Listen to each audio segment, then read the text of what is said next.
అపోస్తలుల కార్యములు 18వ అధ్యాయము 10వ వాక్యం చూడండి. ఆయన ఏమంటారంటే, పౌలు గారితో దేవుడు అంటున్నటువంటి మాట, నేను నీకు తోడై ఉన్నాను, నీకు హాని చేయుటకు నీ మీటికి ఎవరు రాలేదు. హల్లెలూయా.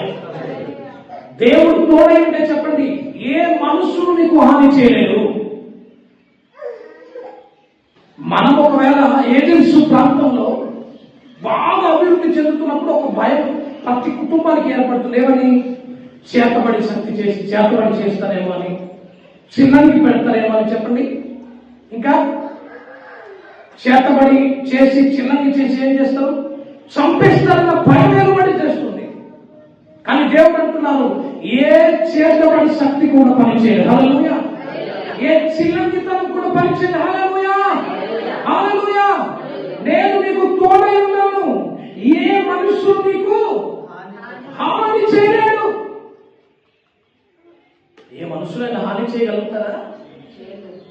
ఏ మనుషులు హాని చేయలేరు.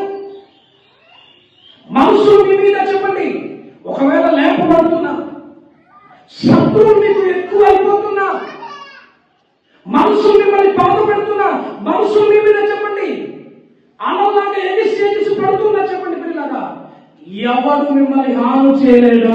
హల్లెలూయా. ఎవరు మిమ్మల్ని హాని చేయలేడు. ఆయన తోడై ఉంటే నువ్వు ఎవరు కూడా హాని చేయలేడు. నీ కొరకు ఆ వ్యక్తిని చెప్పండి ఏం చేస్తాడు తెలుసా? దేవుడు మొక్కేస్తాడు.